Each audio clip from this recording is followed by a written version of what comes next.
বকেয়া ৮ দফা দাবি পূরণের লক্ষ্যে বুধবার দুপুরে সারা বাংলা তৃণমূল শিক্ষা বন্ধু সমিতি উত্তরবঙ্গ বিশ্ববিদ্যালয় শাখার পক্ষ থেকে বিক্ষোভ কর্মসূচির আয়োজন করা হয়। বিশ্ববিদ্যালয়ের বিভিন্ন বিভাগ ঘুরে প্রশাসনিক ভবনের রেজিস্ট্রারের কার্যালয়ের সামনে বিক্ষোভ দেখান সংগঠনের কর্মীরা।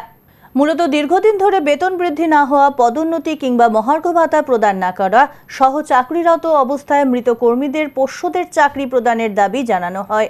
সংগঠনের মুখপাত্র তন্ময় বাগচি জানান, তাদের দাবি দ্রুত পূরণ না হলে আগামী দিনে বৃহত্তর আন্দোলনের পথে যাবে শাসক দলের এই সংগঠন।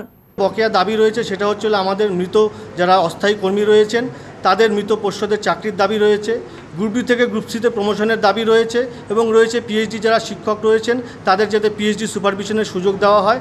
এই সকল দাবির সঙ্গে আমাদের বকেয়া ইনক্রিমেন্টের দাবি রয়েছে, যেগুলো বকেয়া রয়েছে সেই দাবিগুলো অবিলম্বে পূরণ করবার জন্য আমরা আজকে দাবি সনদ নতুন রেজিস্ট্রারের কাছে পেশ করছি। এতদিন হলো না কেন?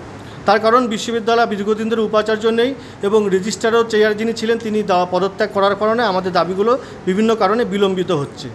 অপরদিকে তাদের দাবির প্রতি সহমর্মিতা জানিয়ে বিশ্ববিদ্যালয়ের ভারপ্রাপ্ত রেজিস্ট্রার অধ্যাপক ভাস্কর বিশ্বাস জানান, শিক্ষা দপ্তর থেকে তাকে নিয়ম মাফিক কাজ করতে বলা হয়েছে। কোনো গুরুত্বপূর্ণ সিদ্ধান্ত তিনি নিতে পারবেন না। তবে তিনি সংগঠনের কর্মীদের আশ্বস্ত করেন, শিক্ষামন্ত্রী ব্রাত্য বসু উত্তরবঙ্গ বিশ্ববিদ্যালয়ের সমস্যাগুলি নিয়ে ওয়াকিবহাল। চলতি মাসেই তাকে শিক্ষা ভবনে ডেকে পাঠানো হয়েছে বলে রেজিস্ট্রার অধ্যাপক ভাস্কর বিশ্বাস আশ্বস্ত করেন। এই জুলাই মাসেই বিশ্ববিদ্যালয়ের উপাচার্য নিয়োগ সংক্রান্ত মামলার রায় রয়েছে। সেক্ষেত্রে স্থায়ী উপাচার্য চলে এলে বিশ্ববিদ্যালয়ের এই সমস্ত সমস্যার সমাধান দ্রুত হয়ে যাবে।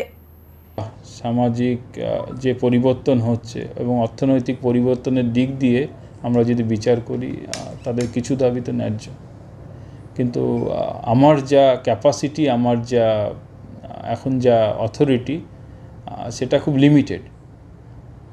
আমাকে এই বিষয়ে হায়ার এডুকেশনের কথা বলতে হবে এবং আমাদের অন্যান্য আধিকারিক এবং আগের যে মিটিং হয়েছে সেই ফলো আপ, সেগুলো সমস্ত কিছুই বিবেচনা করতে হবে। তার আগে আমি আপনাদের বলি যে অনারেবল এমআইসি আমাকে বলেছেন যে এই যে দীর্ঘদিনের তাদের দাবি এবং বিশেষ করে যে একটা হিউজ নাম্বার অফ ক্যাজুয়াল এবং কন্ট্রাকচুয়াল ম্যান পাওয়ারের এনগেজমেন্ট এই নর্থ বেঙ্গল ইউনিভার্সিটিতে, সেইটা নিয়ে তিনি দেখা করার জন্য আমাকে একটা সুযোগ দিয়েছেন। তার কাছে আমি অনুরোধ জানাতে যাব যে আমাদের এই পরিস্থিতি আপনি আমাদেরকে বাঁচাতে পারেন যদি আমাদের এই সমস্যাটা আপনি একটু হলেও সমাধান করার প্রচেষ্ট হন এবং আমাদের জন্য নতুন কোনো আশার আলো আপনি দেখান।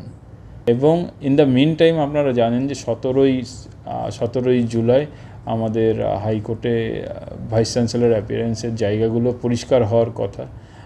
যদি মহামান্য হাইকোর্ট আমাদের এই নতুন যদি ভার্ডিক্ট দিয়ে দেন এবং সেখানে যদি ফাইনালাইজ হয়, আমাদেরকে ভাইস চ্যান্সেলর আসছেন, তাহলে আমার উপরে কিছুটা বোঝা কমবে।